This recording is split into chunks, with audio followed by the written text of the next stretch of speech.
Hello, everyone, and welcome back to Family, Faith, and Friends. I'm so glad you're joining us again. Whether you've been with us since the beginning or you're tuning in for the first time, you are part of this community of connection, purpose, and love.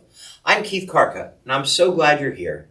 This podcast is all about sharing stories that bring us closer together, stories of family, stories of faith, and stories of the friendships that make life meaningful. We're starting our first season right here in our East Stroudsburg Presbyterian Church community. But my hope is that it grows into something much bigger, a place where people from all walks of life can gather, share, and be inspired. Over the past few episodes, we've gathered around the table to talk about the importance of community, the faith of the next generation, and how families grow stronger when faith becomes their foundation. Today, we take that joy one step further, because faith isn't just about prayer or perseverance. It's also about laughter, joy, and the light God brings into our hearts. This episode is called Laughter is Holy. We're going to explore how laughter connects us, heals us, and reminds us that joy itself is a sacred part of our walk with God. And I'm happy to have Pastor Nikki back. Round two of many more. It's great to be back. Welcome back. So I mean, just for people that might not have watched the very first episode, which was an amazing episode, and if you haven't watched, it's in the right. Catch up. Can you just introduce yourself one more quick time? Sure. I am Reverend Nicole Vogel, which is my professional name, but most people you will hear call me either Pastor Nikki or just Nikki. But I serve here as the pastor at East Stroudsburg Presbyterian Church, which is a wonderful church. And if you want to hear more about it, you got to watch each episode. You'll hear lots about this wonderful congregation. That's perfect. So now starting off with our questions. When you hear laughter is holy, what comes to mind for you? That God got the last laugh.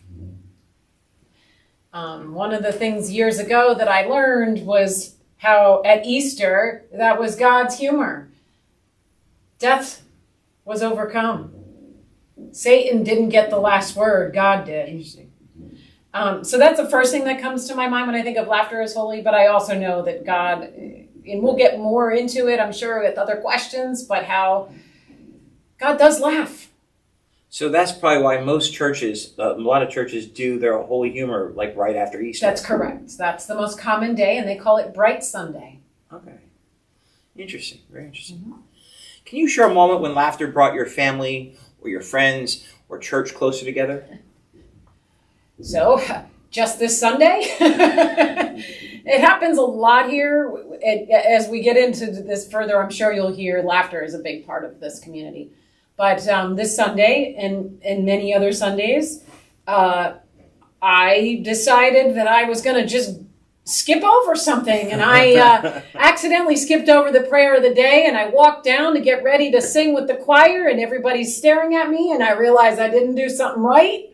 And so I just acknowledged it. And everybody thought that was funny. And then we decided that we'll just get back to what we were supposed to do. And I went back up and we all laughed about it and let it go. And then just recognized myself as a human. And no one stopped you until you got all the way down there. Yeah, exactly. And I even made the joke that nobody stopped me until I got all the way down to the bottom and everybody's staring at me. And for our viewers watching, if you'd like to see that moment, you can check out East Stroudsburg Presbyterian's YouTube channel. Mm-hmm. And we stream all our services live every Sunday. And that would be, if you're watching at a later date, that would be the October 26th, 10:26 service. Mm-hmm. You'll get to see a lot. Yeah, we roll with the punches, right? That's keep right. going. That's right. No editing.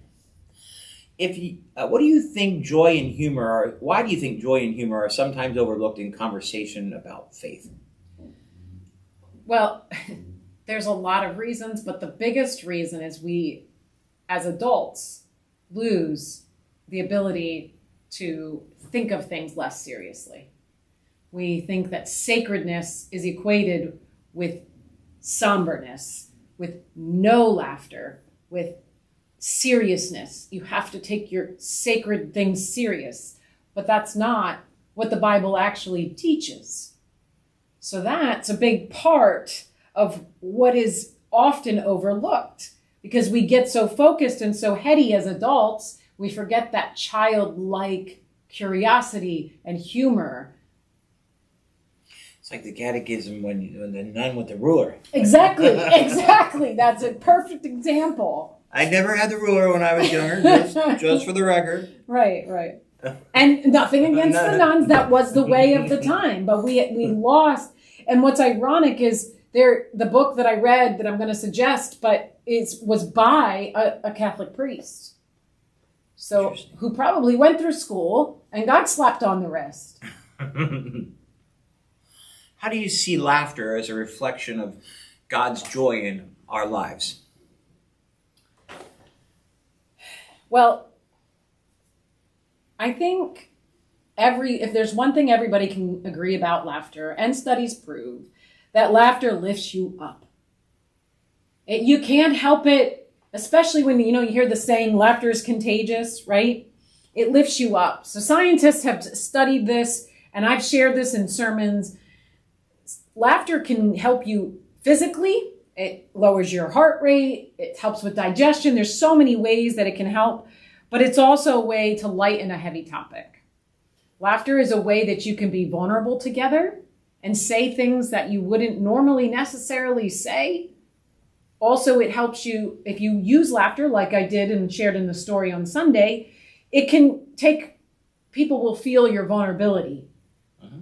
And it lowers the temperature of the room, as I like to say, because it lifts you up. You can't help but laugh at something, and that fills you with that joy that comes only from God. And a side note, nothing totally about faith, but for those that might not know, I'm a stage hypnotist in my other careers, one of my other careers. And when I hypnotize people in my show, part of my induction process, so I'm giving my secret outside, maybe I shouldn't be doing this, I have them laugh at a funny movie. And for some people that are just at that cusp, where they won't allow themselves to get hit, because you have to want to be hypnotized.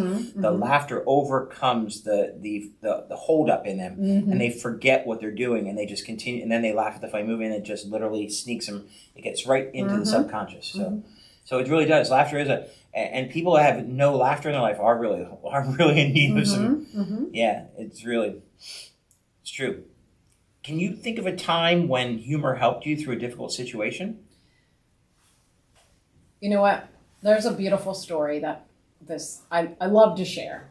And I haven't shared it in a while, so thank you for this opportunity. But when I was in treatment, which was radiation treatment for 6 weeks, you would often have to get there early, a hurry up and wait situation. And we would sit in the waiting room, sometimes very long time because the person before us had trouble and they needed extra time, or it was a child and you needed extra time. And so there was this several times, once a week, this one woman volunteered there, and she dressed up like a silly clown just to bring laughter and joy to those in a waiting room that was typically full of sadness and fear and anxiety because of what you're dealing with. Most of it, people were there for serious diagnosis, mostly cancer. And so it just... Whenever she came in, she just lit up the room. She just made you laugh. Like her presence made you laugh in a moment that it felt like you shouldn't be laughing. And every one of us was always looking forward to that Wednesday day because we knew she would be there with us. That's interesting. Yeah. And there's no reason not to laugh. You have to sometimes, and that situation is something you really have to take your mind off of it. You can't focus on it. And yeah. I don't know. And can I tell the viewers about that you're a cancer survivor? Yes. Surviving. Well, yeah, you're a survivor. I'm a survivor. I'm gonna make it. For those out there, viewers that don't know, Pastor Nikki is a cancer survivor and surviving of a brain cancer, brain tumor. Yep. And it's like 19 years, right? I wish. That was 2011. I can do the math. 14 years. Knock off for Micah. Wood. So, I know. And God has blessed you. So 12 years past the year mark that they gave me. Oh, that's right. 18 to 24 months. They gave you 18 to 24 months. Well, that was the average life expectancy for what I have at that point in time. God's not done with you yet. No. That's it. Yeah. That's why God got the last laugh. I got the last laugh on that one. He did that. See, that's why I just, that's just so many people like we're all, I mean, this is a whole nother episode, but we're all here for a purpose. And and people, oh, it's just so ironic that person walked in. No, that's all part of the plan. That's God moments. So God, and I joke with Tim Swanson, and the previous episode, and I told him, was like, when I get that chill down my spine he goes, that's the Spirit hitting you, son, and it really is like it's all part of the plan, all part of the plan. It really is. What does a cheerful heart mean to you in your faith journey? For me, a cheerful heart is more about a state of being than just in this moment. Because if we're doing everything to glorify God, a lot of times when we do anything, I think you touched on this in another episode, because I watch these too. Good. But is that do you like when and you subscribe? I do like and subscribe. So, but when you do things for others, it lifts you up. It fills you with that joy and cheerfulness because you were able to help someone else. People don't realize that, and we do a lot of focus on ourselves these days. But when you actually help someone, it creates that cheerful state of being that should move us to do more. And so for me, a cheerful heart means we're really seeking to do God's work, which means we're helping others. We're serving one another instead of just ourselves. And that will create a cheerful heart and will help us later see where those funny things can occur and we can lift them up. And you're right. That was mentioned in the last two episodes. The Swansons and Judy and Sandy both mentioned that whole service it's all pulled together, and that's why I like this podcast, because you can hear different things and get to know things and realize, hey, this is real, and maybe this is real religion. A lot of people, I don't think a lot of people out there aren't religious, so to say. I mean, I heard a woman this past week say, well, we're not a religious family.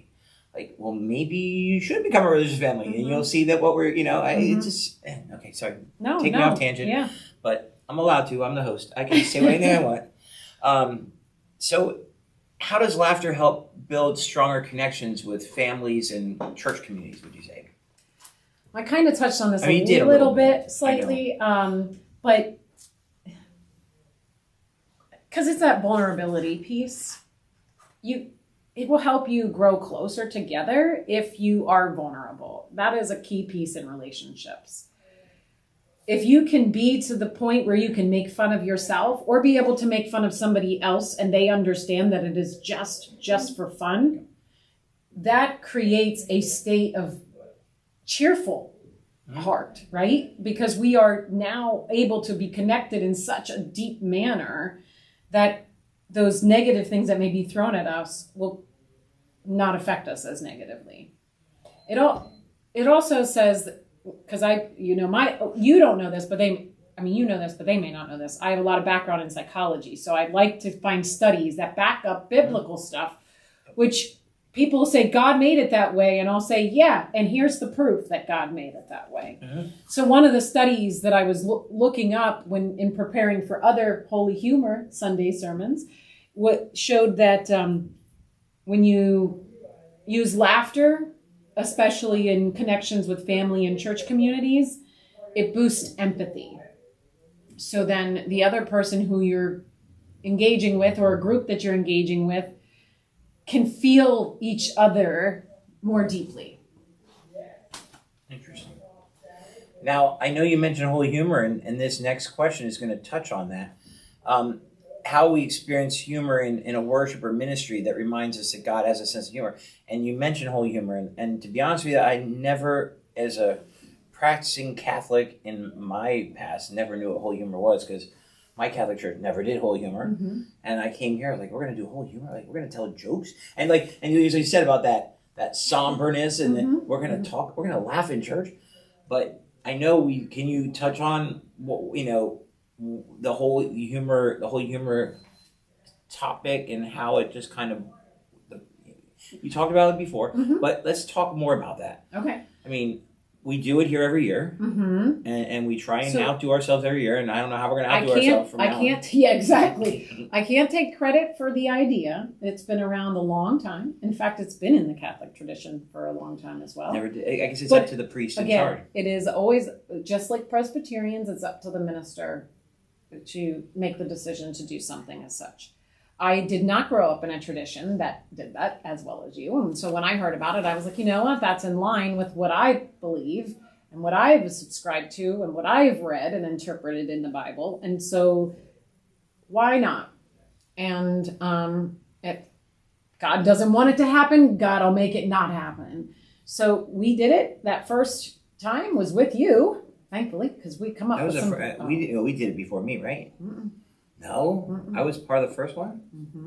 Wow. Yeah. God here. I'm sorry. So, but, you'll have to look at the rewind, folks, who want to see that. The point is, the Bible has a lot of... Jesus was humorous. And it gets missed. I'll give you a perfect example that I gave in a sermon. There's a scripture passage where Jesus says that the rich will... It's so difficult for the rich to inherit the heaven that it's as hard as for a camel to walk through the eye of a needle. Okay. Now, physically, you think about that and it's like, that's impossible. That's just... So, okay, well now, because we're so serious about religion, we got to look at that, and theologians are like, oh, we can't have Jesus being funny. So we've got to figure out what he's saying here. And you've had some... oh, it's talking about a camel going through a specific gate in Jerusalem, or, oh, it's a metaphor for this or that. We're trying to explain away the humor. No, Jesus did it on purpose. Humor gets people's attention. And then they listen to and can actually, humor makes things stick deeper. So attaching humor to his message was a better way of being. And we lost that. And Holy Humor Sundays allow us to bring that piece back. Maybe it's not great every Sunday, but for sure, at least once a year. And it's a great service. It is. I just know how we're going to top In fact, I watch some churches, but I like the way we do it in our church. Some churches I've noticed have still take that week off, like, because I know traditionally the Sunday after Easter is always one of the slower Sundays for attendance. So some of the churches I know still keep that. We'll keep it virtual for that day. So we're just going to, but the fact that we bring it in our sanctuary and actually, when the people see the TVs going up, what's, because some churches have TVs. We don't always have TVs. I put them up when we need to have them. So. And we're not going to read that question because you already talked about that one. How has laughter and finding joy helped you keep faith stronger in hard times? We kind of touched on that. You did touch on that. You did that. See that? You're just jumping ahead. Everyone's jumping ahead and reading my questions and answering them. And this was good. We didn't talk about it. How can we make space for both tears and laughter in faith? Like that's... Yeah. So this one's an interesting question. Because there is times that are inappropriate for humor. But it is being balanced and sensitive to know that. Sometimes that does take some gifts in figuring that out, a little bit of trial and error. But the easiest way I explain it is that, so just using examples. There are times where I will go into a funeral, as you've done funerals with me. And as part of the sermon portion where I'm talking about the individual, I will definitely share stories of humor and get people laughing about the funniness of the person because they were probably funny. Most people have funny things. And so because it's a funeral, a lot of people think, no, you can't have anything unserious. It's a funeral. That's a serious thing. But at the same time, immediately after the death, if I'm with someone, and they're not someone who is very lighthearted in really tough times, I'm not going to use humor. I'm going to just be there and present and pray with them, right? But there has been occasions where there is that person who is more of that cheerful heart or resilient and uplifted in a state of being that will benefit from humor even in those dark times. That's important, yeah. And you just answered the next question. Thanks. In a way. But no, it's really, you really, and I'll tell you what, I always say when it comes to funerals, if I ever predecease you, you're doing my funeral. So, although I don't want it to be in the near future, so don't go rushing anything. These next two questions are, I think, these are the two most important questions in the whole thing. Because I think the whole message of why I'm doing this is to encourage people that might be not sure of what they're doing. They don't know. Because, I mean, that's what's so great about the internet. You might want to explore church, but you don't want to go into a church. Mm-hmm. You can watch a church service from start to finish. Yeah. And see what it's like. Yeah. And coming from a tech person here at our church, we used to have one camera, and most churches, a lot of churches only have one camera. Mm-hmm. But when we do our services, I like to zoom in on the people, and we joke about it in a previous service with Crease, when our student friend mm-hmm. Crease was here, and we were talking about how in our church, when we pass the peace, we don't just turn right and left, back and forward. We go all over the sanctuary. And you're like, okay, folks, can we please find our way back to our seats? Many a times we're gathering people in. And that's a good way for people to see. And so that's to encourage people, mm-hmm. To say, hey, there is maybe someplace I can be. And that's what I think this is a main reason to take that one step further beyond our service to the community. Mm-hmm. So I would like to ask you to encourage, this is for encouragement for our viewers, what would you say to someone who feels guilty about finding humor in spiritual life? Just can't do it. Mm-hmm. Can't laugh. You did a little bit, but... Yeah, I did. But you know what? This is where I said I really would suggest a book if they're able to read. It's called... I don't have my phone on me. Not Mere Christianity. That's by C.S. Lewis. It's written by a Catholic priest. I'll have to get you the name. Well, I'll tell you what. We'll put the link below. I'll get the name of the book, and I've already mastered that at last week's the last. And you know this, but your viewers don't. But that's remembering names of things is a trouble for me. Yep. That came from brain surgery. We'll link that book below. Yeah. And so you're saying that book is a good. So that book it shows the humor in the Bible in ways that is very tangible. Okay. But if at minimally, if that's not, if it's not feasible for them to read or whatever the reason be, share stories of where God's humor showed up. And one of the ways that I can see where God's humor shows up is I always go back to the story of Mr. Rogers' mom. And Mr. Rogers said, Mom, when disaster happens, where is God, And she said, you look for the helpers. So in that same sense, when I look for where God's humor is, I look for where the joy is in a situation where it feels like there's no joy. And a lot of times that's where you see where God's humor is. That's true. That's what the last few episodes have been about. Mm-hmm. And you really to see the true power of God that's a neat way of putting it. Why did it have to happen here? Well, why would God do that? But but then you see the whole picture. Right. We get too focused on the negative side. We do that in the Bible. We do that in life in general. That we forget to look where the goodness is happening. So it's okay to laugh. So it is okay to laugh. In a spiritual way, of course. Yeah. In both. Yeah. It is spiritual to laugh. So when you're laughing at anything. A lot of people laugh at me all the time, boss. I'm sorry. For those she's also my boss at the church. Well, not really, but she... And he knows I can't stand it. He calls me that, too. And I said something, you call her boss? Pastor. No. And that's another thing. But that's what we can laugh about. And we laugh about it. Right, we laugh about it. How can we invite more laughter, joy, and gratitude into our daily walk with God? You hit on it, but hit on it one more way. I think a little bit. But. I think for this question, it is a slightly different answer. Okay. And that is because we need to be intentional. You can't just go through life and expect to see humor without intentionally looking for it. Once you start to intentionally look for it, you will then begin to see it more, and it will become more natural. But it begins with it being intentional. Did you watch the Swanson's video? Because that was No, it didn't. It's not even up yet. They don't know that. For me, it wasn't.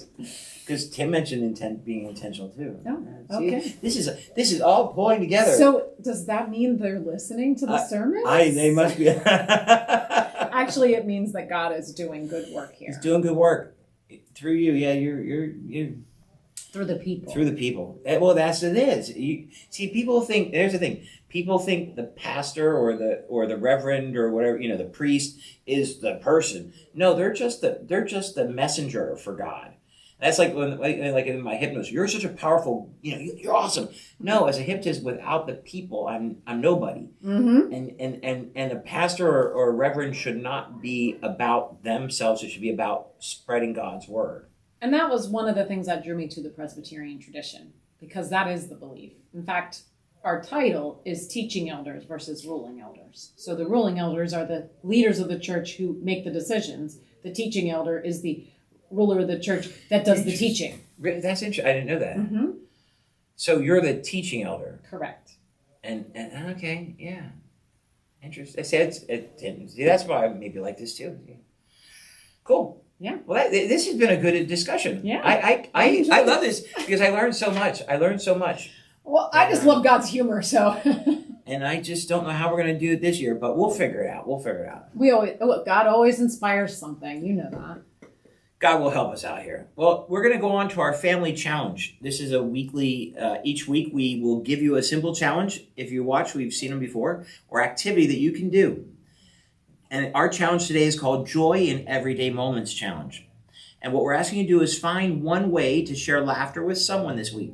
Tell a funny story, share a joyful memory, or simply smile more often. And for some people that might be difficult, but I always like to smile. Let your joy become a reflection of God's love and grace. Let your laughter become an expression of gratitude and faith. That's a good challenge. Did I pick Sounds like a great challenge to me. And now we're going to go on to our Bible verse today, and this verse is pastor approved. It's Proverbs 17, verse 22. Right, that's right. Right, am I saying it right? Mm-hmm. Chapter 17, verse 1. I always get confused with that. And it says, "A cheerful heart is a good medicine, but a downcast spirit dries up the bones." And this verse reminds us that the laughter and joy are not just emotions. They're medicine for the soul, which you talked about earlier. Mm-hmm. God designed us to laugh, to smile, to share joy with one another. When we carry joy in our hearts, we bring light into the dark places and healing into heavy moments. Faith doesn't take away life's struggles, but laughter rooted in faith helps us endure them with hope. And I think that is so true. I think it's so true. And and this is what I like to like doing the research on this. You don't realize what the Bible is telling us an awful lot. And it's really.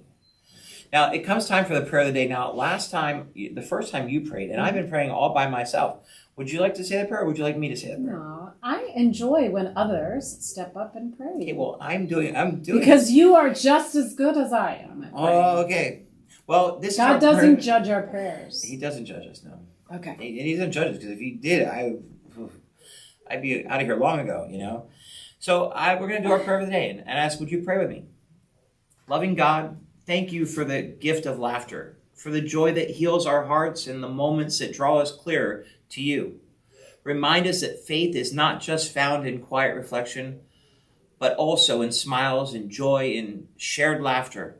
May we carry your lighthearted spirit into every place we go this week. We pray this in your name. Amen. Amen. Wow, that was a great podcast. Yes. I was nervous about laughter, but I laugh a lot, so I'm a funny guy. Mm-hmm. So people laugh at me a lot. So, and I feel bad. I was going to wear something funny, but I guess I thought about that too. Noisemakers or something like that. We do that for Holy Humor. We do that. Where's Jesus? Okay, I'm sorry. You don't have to look back at our old humor. They're there. They're there. Maybe we should link those I was services. gonna say, I'm going to link those services. I'm going to link our Holy Humor services. Oh God, that's going to. I'm going to require me to go back and do. Oh, I'll find it. They're there. Yeah, they're there. Trust me. Okay, well, I'd like to thank you all for joining us on the Family, Faith, and Friends podcast, and we hope today's conversation inspired you to laugh a little more. Every Monday, we'll be talking with families, youth, community leaders, and friends who will inspire you and challenge you in your own walk of faith. Don't forget to subscribe to our YouTube channel and hit the notification bell. That's down there or up there, depending on where you're looking at your screen. And that will basically let you know when we go live. We go live every Monday at 10 a.m. Drop us a comment below and let us know where you're joining us from, so we know where you're coming from. We can chat with you and what you thought of this episode. And follow us on social media. Share this with someone else who needs encouragement today or a little bit of laughter. And don't forget, we're going to put all those links down below. Got to make sure we'll put them all down. My executive producer in the back will make sure they're all done properly. Thanks for joining us today, and watch us every Monday morning, 10 a.m. And until next time, remember, with family, faith, and friends, together we grow.